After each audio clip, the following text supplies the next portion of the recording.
Son los restos del antiguo Palacio Capitanía de Pamplona. Aquí murió Carlos II el Malo en 1387 y pasó su última noche como rey de España José Bonaparte. Fue sede real y también episcopal y por tanto protagonista de varios litigios por su propiedad entre el obispado y la corona. Un edificio protagonista de la historia de Navarra que ahora custodia en su interior.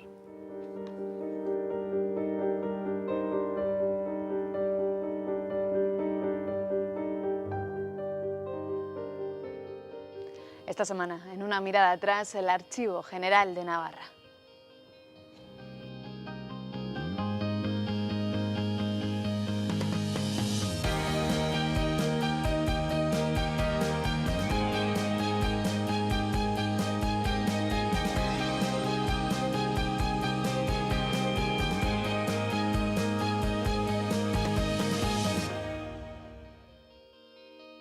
Palacio de Capitanía primero y Archivo General de Navarra después. Vamos a hablar de la evolución de un edificio que custodia, como decimos, la historia de nuestra tierra, la historia de Navarra. Lo vamos a hacer con nuestros protagonistas, que paso ya a presentarles. El primero de ellos es Carlos Idoate. ¿Qué tal, Carlos?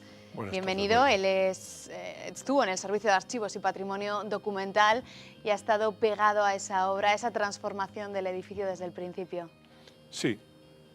Sí. De hecho, se inició hace ya unos cuantos años este proceso, una relación con Moneo, que por aquel entonces recibió el premio Príncipe de Viana, un acierto que nos adelantamos incluso a grandes premios internacionales por una vez, y fue acertadísimo.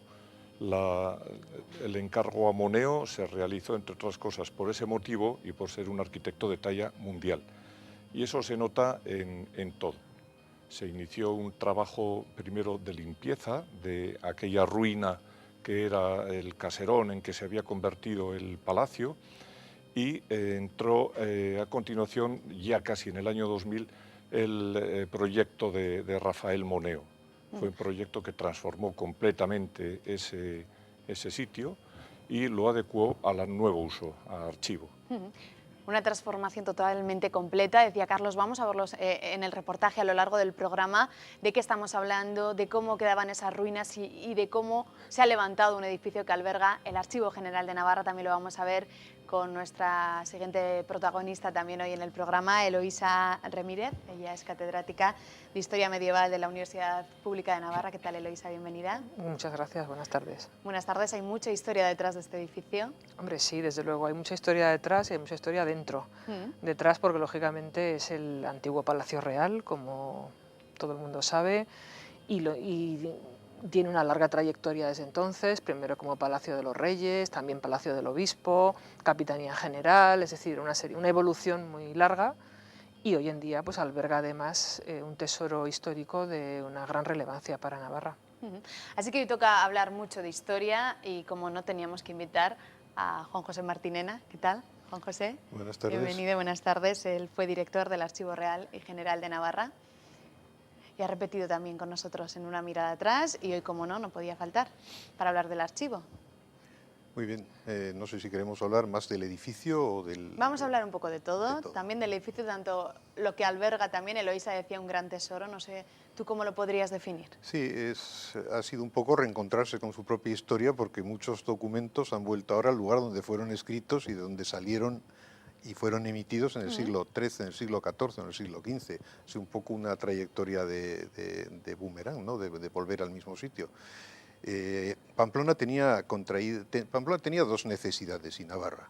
Una, buscar un emplazamiento digno al Archivo General de Navarra, que en el antiguo edificio, muy digno por otra parte, que cumplió como bueno durante 100 años, de la avenida San Ignacio, contiguo al Palacio de la Diputación, se había quedado ya pequeño, había que darle un lugar adecuado, pues primero en capacidad para tener documentación, la que había, para que estuviera mejor dispuesta, y la que tenía que recibir, incluso con previsión de tiempo.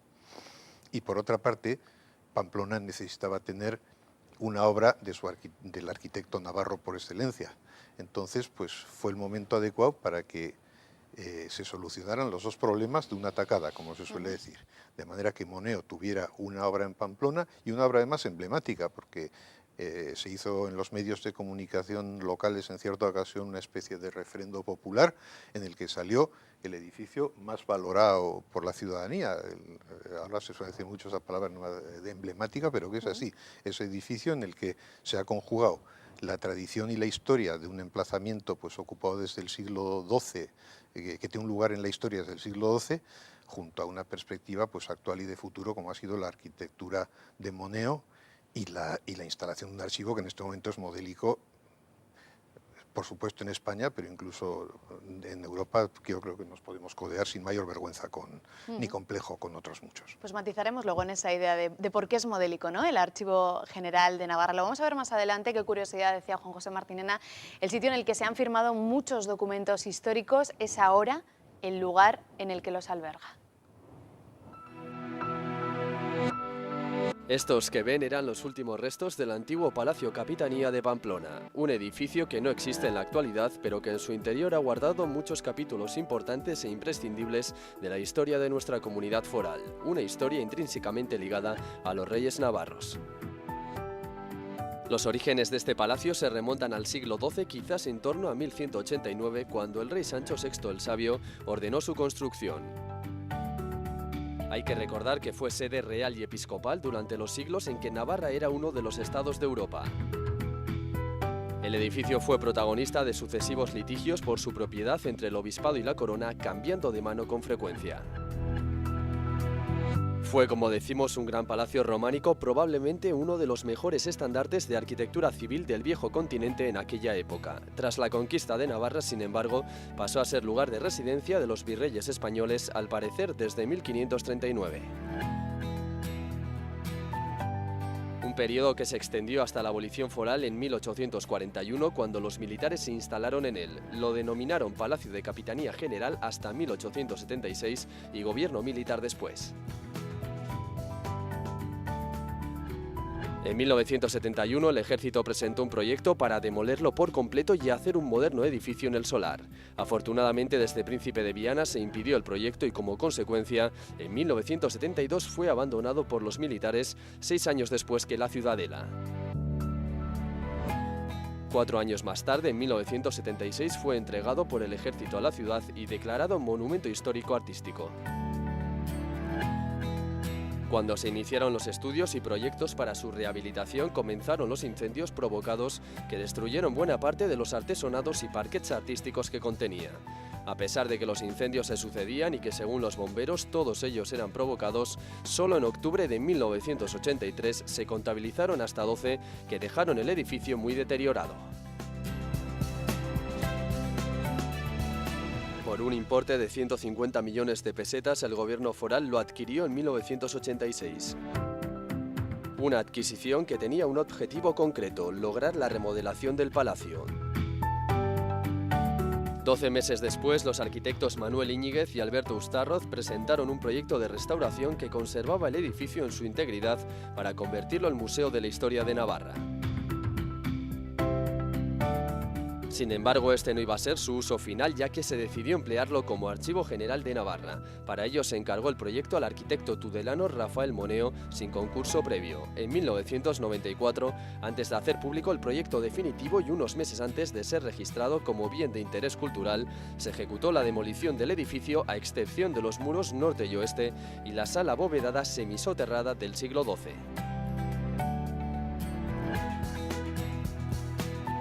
Entre los datos o hechos curiosos que podemos rescatar de este palacio real destacan la muerte de Carlos II el Malo en 1387, la última noche de José Bonaparte como rey de España o la conspiración del general Mola en el inicio de la Guerra Civil.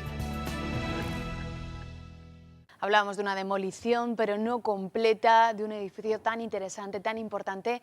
Carlos, ¿qué es lo que hubo que resguardarse de esa demolición? Bueno, técnicamente no fue una demolición, fue un desmontado de todo aquello que suponía un riesgo para las personas y para iniciar cualquier obra.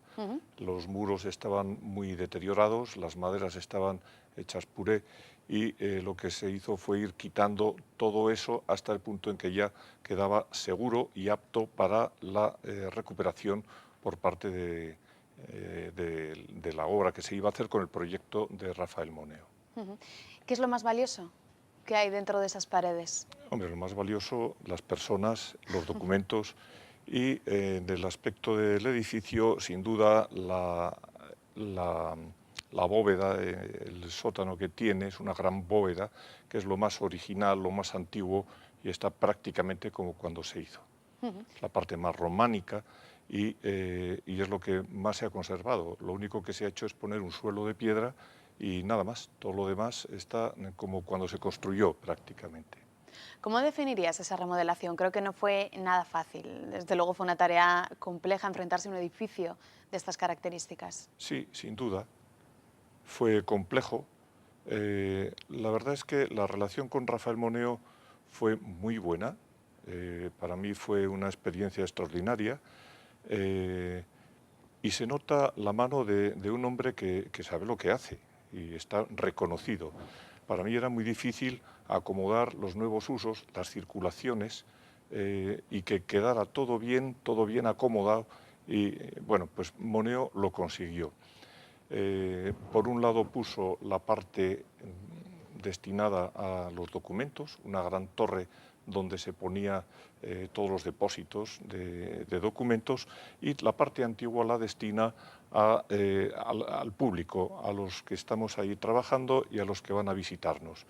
Y un bloque intermedio en el que se mete todo lo que puede afectar a personas o a documentos de una manera u otra. El taller de restauración, el muelle de descarga, las máquinas, y todo eso está un poquito separado pero junto.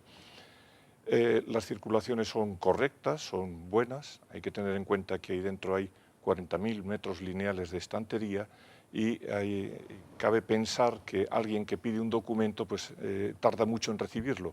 No es así. La circulación es muy buena, es correcta y permite que el servicio sea muy bueno. Porque estamos hablando de un edificio que al final es Archivo General de Navarra. Juan José, ¿qué es lo que se hace en ese edificio? Vamos a explicar, cuando se cruzan sus puertas, qué es lo que nos encontramos allí. La función esencial de un archivo es preservar y legar a las generaciones sucesivas lo que nosotros a nuestra vez hemos heredado de generaciones anteriores. Navarra tiene su pasado de reino, aunque ahora es una autonomía uniprovincial, que dicho así parece que es como de segunda, pues históricamente es uno de los reinos que conformaron la España actual. Entonces ese pasado, pues más que milenario, se traduce en la cantidad de documentación que por otra parte hemos tenido la suerte de saber mantener, porque ha habido sitios donde han ocurrido incendios, inundaciones, pues guerras, por ejemplo la guerra civil del año 36 pues causó en buena parte de España daños irreparables en documentación. Aquí hemos tenido la gran suerte de que no. O sea, lo que los hombres conservaron ha llegado a nuestros días. Otra cosa es que en algún momento pues se haya expurgado, o se haya con criterio alguna parte pequeña. Pero el grueso de la documentación, el tesoro documental, lo hemos recibido. Y por otra parte, claro, no se trata solo de preservar como si fuera el oro del Banco de España, que sabemos que está en una cámara a la que nadie tiene acceso y que desde ahí es la garantía de... Pues en esto también hay que naturalmente comunicarlo. Es decir, que el investigador que quiere escribir o tratar o aclarar aspectos de la historia de Navarra, fundamentalmente en nuestro caso la de Navarra, pues tenga donde encontrar que esa materia prima que tiene, indiscutible, pues la pueda localizar, la tenga accesible y pueda hacer de la mejor manera posible a ella. Eso ha sido posible siempre, pero en cada momento de muy distinta manera. Por ejemplo, aquí, pues en tiempos de Yanguas y Miranda, ya desde el siglo XVI hay noticias de que se hacían inventarios, compendios, índices para que a pedales que diríamos ahora manualmente, pues el investigador, que en aquellos momentos prácticamente no existían, los archivos eran al principio solo de consumo interno, o sea, para que la propia administración tuviera los antecedentes de sus propios antecedentes administrativos.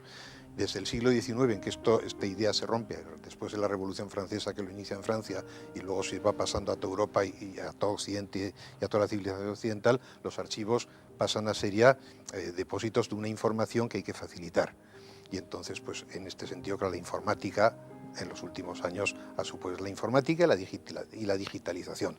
Tener perfectamente reproducidos en imagen gráfica los documentos más importantes, lo cual pues permite que, Dios no quiera, como se hacía antiguamente, pero si un día hubiera una destrucción del tipo que sea, esos depósitos de imagen preservados naturalmente en sitios distintos del propio archivo, garantizarían la sobrevivencia por lo menos de la imagen y el contenido de los documentos.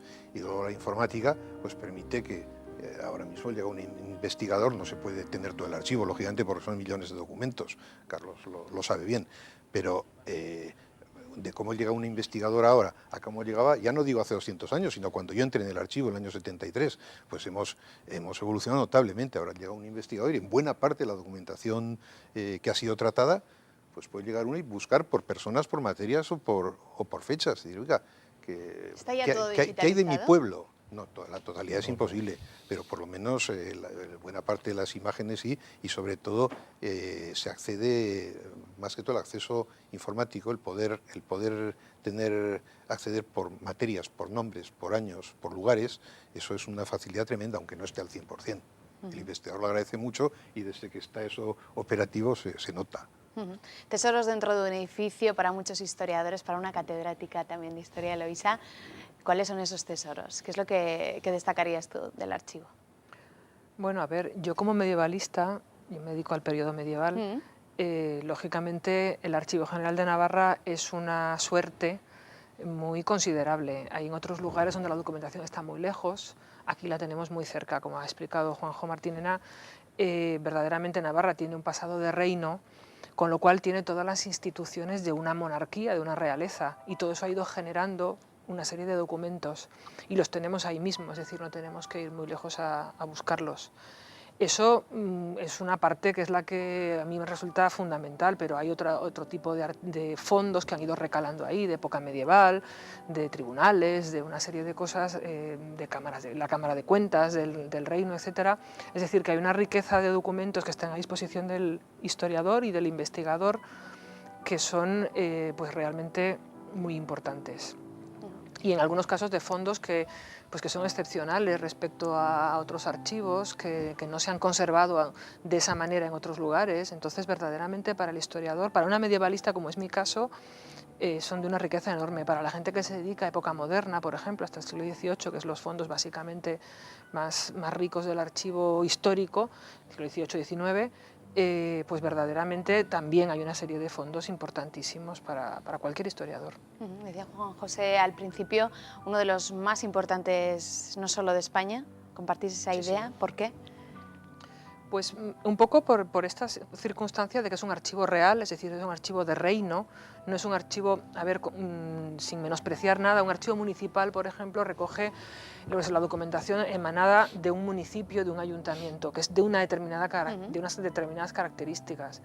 Pero un archivo de reino es el que recoge todas las instituciones de la realeza, todas las instituciones de gobierno, todas las instituciones del Estado. Entonces, esos son poquitos. No hay muchos. En el caso, pues, por ejemplo, de los reinos hispánicos, pues tenemos la Corona de Aragón, por supuesto, en Barcelona, que es un archivo riquísimo a escala de todo el Mediterráneo occidental, archivo de Simancas, pero ya es un archivo de época moderna, básicamente, la documentación, pero de época medieval, quizá, después del de la Corona de Aragón, yo me atrevería a decir que el de Navarra es el más importante. Carlos, ¿también lo ves así? Sí, claro. Sí. ¿Qué aspectos destacas tú para decir que es uno también de los mejores? Hombre, pues por lo mismo que han dicho, el hecho de ser un reino Navarra, pues genera la administración esa genera una documentación que es importante en sí. El hecho de ser un reino pirenaico a caballo y rodeado por incluso grandes potencias, pues también lo potencian incluso más, ¿no? Y la equivalencia está ahí. Tanto en Francia, en Aragón, como en Castilla, son nuestros vecinos y nosotros estamos ahí. Lo vemos todos los días. De hecho, a los navarros pues, nos da un poco de pereza ir a otros sitios a mirar esta documentación para estudios históricos y a veces tiene también su contrapartida, ¿no? Pero realmente con lo nuestro pues, podemos trabajar mucho y bien. Con la universidad pública, con Eloisa, hemos tenido mucha relación. Hubo un convenio para trabajar precisamente con la documentación medieval de Comptos, que está ya muy bien trabajada, está abundantemente trabajada, y eso nos abre también las puertas a nuevos estudios y a mayor difusión, y ellos son los que más y mejor valoran eso, el usuario, ¿no? ¿Y viene gente de otros sitios? ¿De dónde viene gente a buscar, a bucear en el archivo de Navarra? Mira, históricamente es curioso lo que comentaba al principio en mi primera intervención, que cuando los archivos empiezan a abrir al investigador a mediados del siglo XIX, el de Navarra, curiosamente, le ven la importancia antes los franceses que los navarros o que los españoles en general. ¿Por qué? Pues porque como ellos tuvieron la desgracia de en la Revolución Francesa quemar mucha documentación medieval, porque entendían que solo salían ahí privilegios de la corona, de la iglesia y de la nobleza, luego poco tiempo después se arrepintieron mucho, claro, pero el problema es que cuando una cosa se quema ya no vuelve. Entonces se dieron cuenta de que Navarra tenía en algún aspecto, en pequeña escala, pues por nuestra vinculación de coronas en distintas épocas medievales, como bien conoce Eloísa, eso es un hecho que documentalmente se aprecia muy bien. Entonces se dieron cuenta de que los documentos de comptos de Navarra, las cuentas, sobre todo la serie de cuentas que es fundamental, venía a ser en pequeña escala, en menos espacio territorial, lo que Francia tenía en París y había perdido. Y entonces los primeros alumnos de l'École des Arts, legendaria ya por su prestigio, pues empezaron a... Y de paso, buscando la historia de Francia, empezaron a aclarar aspectos de la historia, de los orígenes de la historia medieval de Pamplona, de Navarra, perdón, que seguía un poco anclada en el Padre Moret y en crónicas antiguas. Entonces en el siglo XIX se empieza, que Yanguas y Miranda también lo hace aquí, un poco más modestamente, pero con una obra importante, el empezar a preparar ya la documentación para que el ciudadano común acceda. Y luego ya tardaron un poco más en venir navarros, pero ya poco a poco fueron viniendo. Y naturalmente la apertura, primero el año 60 aproximadamente de la Universidad de Navarra, y ya en los años 90 de la Universidad Pública, pues ha sido un verdadero hervidero de tesis doctorales, memorias de licenciatura, trabajos de investigación, etcétera. Aparte del erudito local que nunca falta, el jubilado con ganas de dedicarse a actividades culturales, etcétera. El espectro del investigador es muy variopinto. ¿Qué época se puede estudiar mejor de lo que hay en el archivo? ¿Cuál estaría mejor documentada? ¿Cuál es, por ejemplo, de la que más tesis se han hecho? ¿De la que más historiadores han venido a buscar aquí en Navarra? Bueno, yo no sabría decir de cuál se han hecho más tesis. Pienso que una de los espacios, de las épocas que más investigadores, por lo menos de fuera, pueden atraer, es seguramente la época medieval, muy probablemente franceses, como ha indicado Juanjo, ingleses también, porque tienen interés, Inglaterra tiene intereses al norte del Pirineo en época medieval, y entonces vienen aquí a buscar documentación también, gente pues de la Corona de Aragón, de Castilla. Yo creo que la Edad Media en ese sentido ha tenido mucho tirón siempre. Pienso que la época moderna, siglo XVI, XVII, XVIII, quizá se ha ido redescubriendo en los últimos 20 años, es decir, precisamente a medida que el archivo se ha ido describiendo cada vez más, los fondos que tenía, la accesibilidad, etcétera, en los últimos 20 años, por ejemplo, y de ahí han ido surgiendo más investigaciones, y yo creo que hoy en día también de época moderna se investiga muchísimo en el archivo. Yo creo que serían dos épocas. Yo creo que el primer tirón, y siempre ha seguido teniendo interés, es la Edad Media, pero pienso que la época moderna tiene un peso muy importante en la investigación del archivo en este momento. Carlos, ¿compartes lo que dice Eloísa? Sí, también tiene mucho que ver en todo esto los niveles de descripción que vamos consiguiendo con distintas partes del archivo. Se le ha dado mucha importancia tradicionalmente a lo medieval, la parte moderna también, pero últimamente estamos entrando en todo el siglo XIX, que es interesantísimo, y está bastante virgen, sin tocar, no ha entrado apenas nadie. Y ahí es donde estamos incidiendo bastante. Cada vez que abres algo, que das publicidad, inmediatamente surge el interés y sale. Todo esto viene porque en el archivo anterior, por falta de espacio, por falta de medios, por falta de muchas cosas, había cantidad de documentación apilada sin poder tocar, y ahora debidamente colocada, tratada después de tiempo, intentando una clasificación ahora estamos entrando ya en lo que es la descripción y en la difusión de todo eso, y el resultado es bueno. Juan José, No sé si tú también compartes eso de cuando se hace, decía Carlos, se protagoniza, ¿no? Se habla mucho de una época, surgen también esos investigadores a hablar de ello. Sí, yo incluso acotaría un poco más en el sentido de que en los 37 años que he estado yo en esa institución, lo que se pudo constatar entonces es que la historiografía medieval y la investigación medieval venía un poco más vinculada a la Universidad de Navarra.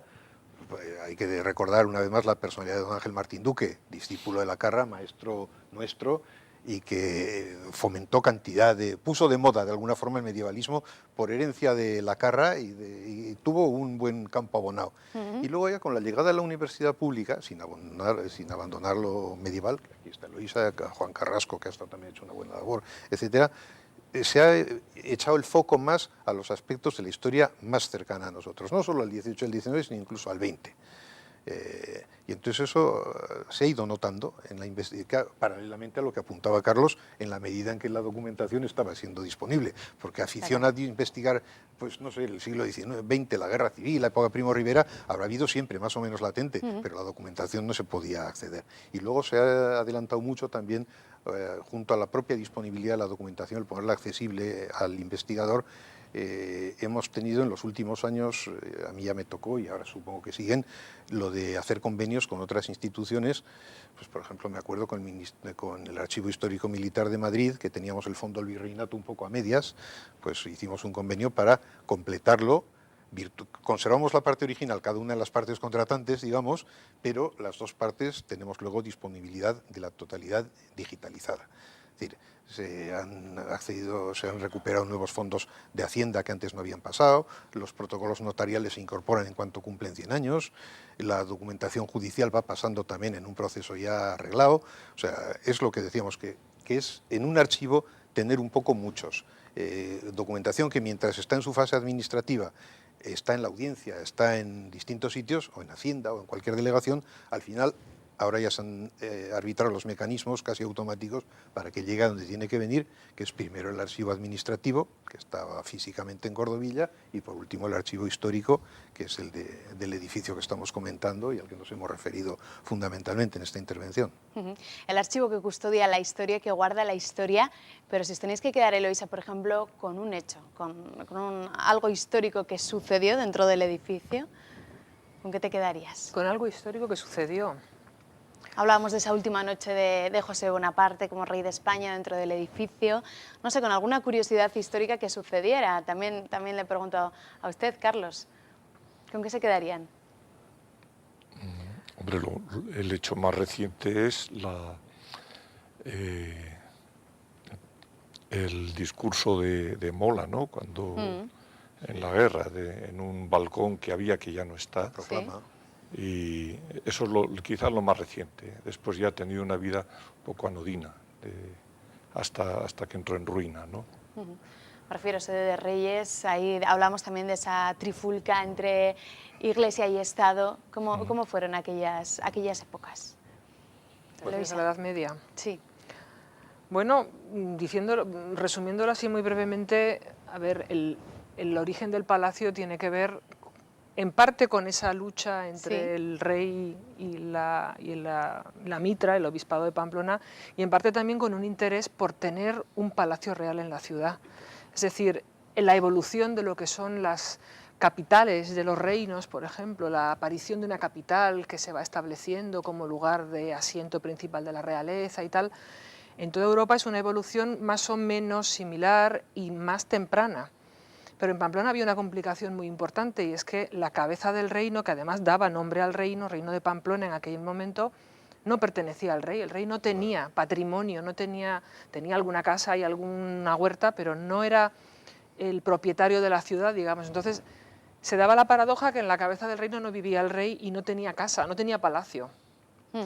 Y eso, en el siglo XI, por ejemplo, pues se solventó más o menos porque los reyes se instalaron más o menos en Nájera, era donde estaba la corte, aunque siempre la cabeza del reino seguía siendo Pamplona, que pertenecía al obispo, era señorío jurisdiccional, señorío feudal, digamos, Pamplona. Claro, llega un punto en que esas son situaciones que en la Alta Edad Media a lo mejor se pueden sostener, pero según va avanzando lo que es la evolución de las ideas del poder real, de la centralización del poder, etcétera, son difíciles de ir sosteniendo. Y llegamos a una situación en el siglo XII, fundamentalmente, en que los reyes de la familia de Sancho el Sabio, fundamentalmente su padre, él y su hijo, estos tres reyes que ocupan 2/3 del siglo XII y el principio del XIII, son reyes que hacen toda una reconstrucción de la realeza en Navarra. Por una serie de circunstancias que serían largas de explicar, ellos hacen una completa refundación de la realeza, que tiene varios elementos, y entre ellos el fundamental, digo, a ver, hace falta una cabeza del reino, con una capital, con una... realmente instalarse en Pamplona, claro, y ahí es donde viene el problema. Ahí está el obispo, está el cómo, el conseguir un terreno un poco más amplio para poder edificar. Van poniendo, como diríamos hoy en día, pues no sé, granitos de arena poco a poco. Intentar convertirlo en panteón real. García Ramírez, el padre de Sancho el Sabio, se entierra en Pamplona, el primero que se entierra en la catedral de Pamplona. Ir creando la idea, es una especie de crear una imagen de sede real, de verdad, sí, como lugar de morir, lugar de coronarse, lugar de vivir. Y es entonces cuando construye Sancho el Sabio el palacio.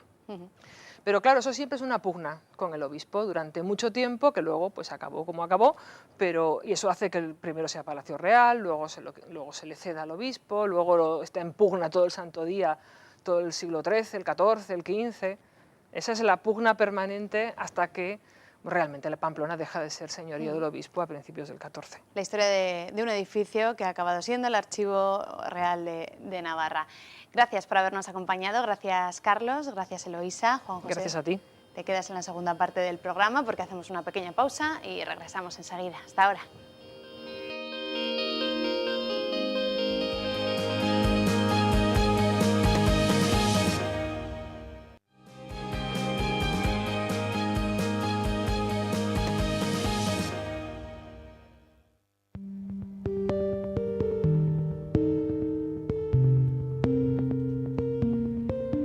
Años se necesitaron para levantar sobre los restos del antiguo Palacio de Capitanía de Pamplona el Archivo Real y General de Navarra. Obra de Rafael Moneo, este edificio tiene todo un futuro por delante, aunque sea el testigo y el guardián de la historia de Navarra.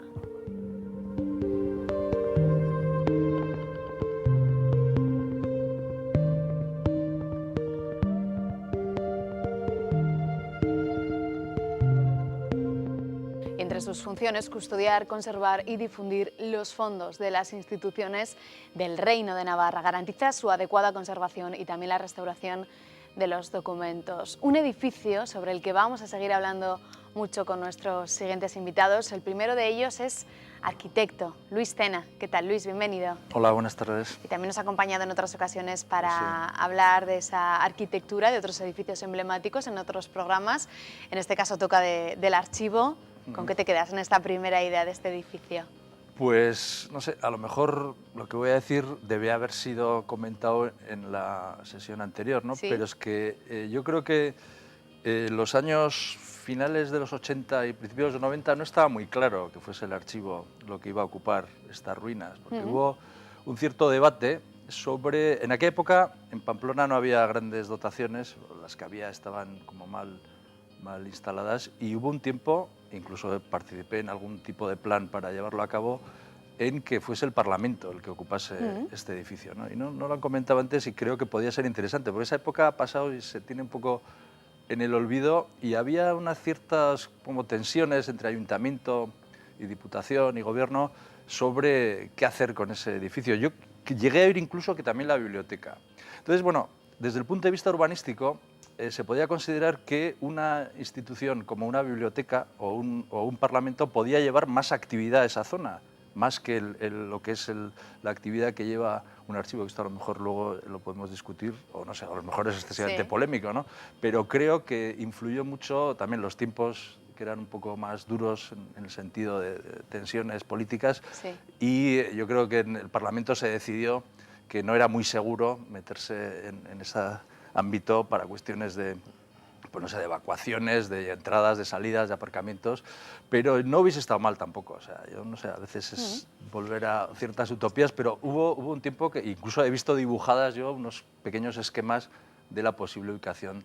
O sea, que podíamos haber visto ahí a los parlamentarios navarros. Pues podíamos haberlos en visto, sí. Porque realmente, por otro lado, a lo mejor también es discutible lo que quiero decir, pero bueno, si no os importa, yo creo que un archivo, en el fondo, la parte, digamos, de más volumen del archivo, en realidad no tiene por qué estar necesariamente en un edificio emblemático. De hecho, se ha hablado antes del archivo de la Corona de Aragón, que no es lo más importante, y es prácticamente como una gran nave industrial perfectamente organizada, con estanterías y con elementos móviles que ocupan todo. Y luego, bueno, la parte de consulta, pues sí está bien que esté y todo lo que tiene el simbolismo y el sentido, al final ha estado muy bien. Además, Moneo ha hecho un proyecto excelente, y no va a ser yo el que diga lo contrario, pero que podía haber sido otra cosa. Y bueno, y a lo mejor yo echaría en falta un poco, bueno, pero quizás ahora es cuestión de la crisis, ¿no? Que sea un lugar donde haya más actividades, que haya más conferencias, más exposiciones, como hubo en su día. Y ahora entiendo que, bueno, pues que la crisis ha recortado, pero que sea un lugar de atracción de gente de la ciudad que vaya no solo a investigar. O sea, que ese sería un poco mi deseo. Nuevos usos también, que apunta Luis Tena, a ver si bueno, nuevos, yo creo que al arquitecto le rebaten los historiadores. Están previstos, pero creo que es un tema de presupuesto. A ver si te rebaten, digo, los historiadores que tenemos. Lo otro pues es un poco aquí. A mí siempre me gusta un poco hacer estas hipótesis de qué podía haber sido, pero no hubiese estado mal un parlamento. Es interesante lo que apuntaba Luis. Paso a presentarles a Félix Segura también. Él es el director del Archivo General de Navarra en estos momentos. ¿Qué tal, Félix? ¿Qué tal? Buenas tardes. Bienvenido, que tomó el relevo, el testigo de Juan José Martinena, cuando en el año 2010 se retiró. ¿No es así, Juan José? Efectivamente. Un relevo que ya lleva 4 años. ¿Cómo han sido estos 4 años? Bueno, de actividad intensa, podríamos decir, porque yo creo que está habiendo también un cambio de paradigma en cuestión, desde el punto de vista cultural, una transformación de la cultura que también afecta a los archivos, pues como a otros sectores también de la cultura, las universidades, los museos, las bibliotecas. Entonces, en este caso, bueno, pues somos conscientes de que tenemos que adaptarnos a una nueva situación cultural, convertir al archivo, como bien decía Luis, en un polo de atracción de nuevos usuarios. Y entonces han sido años como de bastante trasiego de adaptarnos a esta nueva situación. De hecho, hoy en día yo creo que un 90% más o menos, sin temor a equivocarme, de los usuarios son usuarios que no tienen una formación profesional en la historia. Entonces, claro, el archivo tiene que adaptarse a esa nueva situación. No es como hace 20 años, 30 años, que los que llegaban al archivo eran pues, bueno, historiadores, profesionales, con su carta de presentación. Es una situación que ahora no se da en este sentido y bueno, pues tenemos que adaptarnos, ¿no? sin prescindir de lo que es la historia o la tradición propia de una institución como es el Archivo Real y General de Navarra, pero adaptándonos a la nueva situación, ¿no? Entonces, en este sentido, pues ahora mismo a los usuarios les damos una orientación, una atención personalizada, organizamos cursos de formación para ayudarles un poco a que conozcan la estructura del archivo, los fondos, a que sean ellos autónomos a la hora de buscar la información, de manejar las bases de datos. Les hacemos visitas guiadas por el edificio, un poco los involucramos en un poco la política de archivo. No voy a decir fidelizar, lo que es un concepto un poco así como comercial, pero sí que tratamos de que se sientan a gusto, de que estén involucrados, ¿no? en la tradición del archivo y en su día a día. Y bueno, creo que poco a poco lo vamos consiguiendo. También, bueno, hemos inaugurado también algún curso de palografía básica para ellos, para ayudarles a enriquecer esa formación y esa autonomía. Entonces, bueno, yo creo que es una época cambiante en ese sentido, ¿no? Hay una transformación y el archivo, pues bueno, tiene que adaptarse a esos nuevos tiempos y a esos nuevos usuarios, que al fin y al cabo son el futuro, ¿no? de esta institución. ¿Y cuál es el esquema de futuro que plantea para el Archivo General de Navarra su director? El esquema de futuro, bueno, yo creo que por supuesto, estar un poco encima de este cambio, o sea, aguantar ese tirón. Y luego, uno de los grandes proyectos de futuro es también el salto a Internet, que muchos otros archivos históricos nos llevan bastante ventaja, bastantes años de ventaja en este sentido, y nosotros, bueno, lo hemos iniciado relativamente hace poco tiempo. Ahora mismo tenemos sobre la mesa pues, varios proyectos. Ya hay documentación, un fondo personal en concreto que es Juan Rena, es un fondo importantísimo del archivo, parte de cuya documentación ya está volcada a Internet. Es una forma de acercar el archivo a los ciudadanos, llevarlos a sus casas, a sus domicilios, y que a golpe de clic puedan consultar esa documentación. Y ahora mismo pues, manejamos otro tipo de proyectos como la fototeca, como documentación de tipo estadístico, poblacional, que es lo que realmente interesa a aquellos que ya están viniendo al archivo, es decir, conocer sus orígenes, conocer los orígenes de sus familias, de sus apellidos, de sus casas, de sus localidades de procedencia. Entonces tratamos un poco de colmar esas aspiraciones. Porque uno puede ir como al archivo y buscar la información que... Yo creo que el archivo es uno de los grandes desconocidos, un poco apuntando lo que comentaba antes Luis, ¿no? Como el archivo como polo de atracción, es uno de los grandes desconocidos, el Archivo Real y General de Navarra. Es decir, todo el mundo en Pamplona identifica el archivo, sabe qué es el archivo, el edificio, es decir, tiene una personalidad, dada por la obra de Moneo, una personalidad física, visual, simbólica muy importante. Cualquier ciudadano sabe, viendo una imagen del archivo, que estamos ante el Archivo de Navarra, pero realmente hay un desconocimiento porque poca gente va a ese archivo a consultar las fuentes primarias de la historia de Navarra. Y cuando hacemos visitas guiadas, que cada vez hacemos más a colectivos culturales, siempre alguien pregunta, ¿pero aquí puedo venir a consultar documentación y puedo sentarme en una mesa como esas otras personas a consultar un documento original, un documento único, que es, como digo, una fuente primaria del conocimiento histórico? Pues claro que sí, es que ese es el objetivo, es una dotación cultural como otra más, con sus peculiaridades, por supuesto, y estamos abiertos a todo el mundo. Es un archivo público de acceso libre y gratuito, y cualquiera puede enfrentarse a la historia en estado puro, que es realmente lo que contiene un archivo. Claro, hay que tener una preparación previa. Es un poco duro llegar a un archivo y enfrentarte a esos documentos manuscritos que muchas veces no se entienden, que hay que meter horas, mañanas, en leerlos. Es cuestión de tiempo. Muchas veces decimos, si usted tiene una mañana, pues no venga, pero si realmente cuenta con tiempo, pues aproveche y fórmese conforme practica con la lectura, ¿no? Entonces, bueno, a base de horas, de mañanas, pues alguien que viene a por un dato muy concreto puede realmente coger un poco el gusto y seguir navegando un poco en la historia de aquello que le interesa, ¿no? Pero realmente tenemos que captar a esa gente, pues que muchas veces piensa que es un terreno para eruditos o para personas ya formadas, y realmente no es así, ¿no? Aprender a leer este tipo de escritura y entenderla, pues a eso se aprende leyendo, sin otro tipo de... Entonces, bueno, es una cuestión de animarse a ir a ese archivo. Hemos querido hablar hoy del Archivo General de Navarra porque se van a cumplir en el mes de mayo 10 años desde que el archivo abrió sus puertas y, como decía Félix, todos podemos acceder a él, investigadores o también muchos de los navarros interesados por una cuestión concreta. En pleno corazón de las murallas, en el casco histórico de Pamplona, después de 5 arduos años de construcción, el Archivo Real y General de Navarra veía la luz el 28 de marzo de 2003. Un cambio que se gestó paso a paso y que así se relataba por aquel entonces.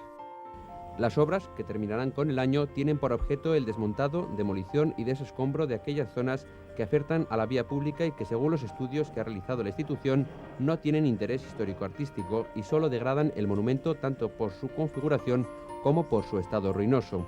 Ante las críticas que han recibido estas obras, el presidente Aggi ha defendido la autoridad de la institución Príncipe de Viana. Yo quiero poner de relieve que la responsabilidad que tiene acreditada la institución Príncipe de Viana en toda la labor de restauración de monumentos, y que ha quedado patente, por si alguien no la conocía, en la restauración de la catedral, es la misma responsabilidad, la misma profesionalidad que se va a aplicar en este edificio, eliminando aquello que era superfluo, aquello que además no solo no tenía ningún valor ni histórico ni artístico, sino que tenía una situación de riesgo y de deterioro para el conjunto de la edificación, y tratando de recuperar las partes más dignas y más nobles y que tienen más historia del inmueble. Una reconversión por la que pasaron diferentes políticos, como la entonces ministra de Educación y Cultura, Pilar del Castillo, que observaba los avances de primera mano. Llegaba por fin el día de la inauguración en un acto que contó con la presencia de los reyes de España.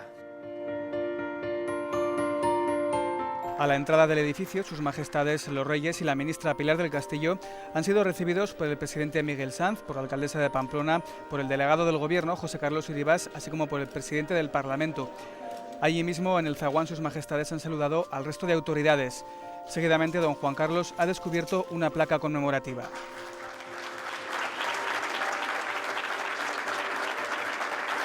Posteriormente, los reyes han accedido al interior del edificio. En la sala de exposiciones se han podido contemplar una muestra de documentos procedentes de los fondos del archivo, entre ellos algunas auténticas joyas, como el ceremonial de coronación, unción y exequias del rey de Inglaterra.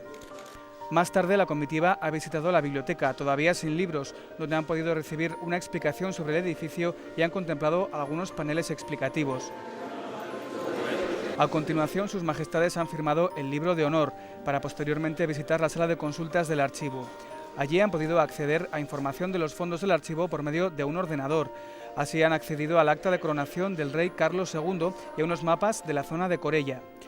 Una visita que ha concluido a la 1:05, cuando sus majestades, acompañados de la comitiva, han abandonado el palacio. Y también escuchábamos a Rafael Moneo, que resumía así sus emociones ante su nueva obra.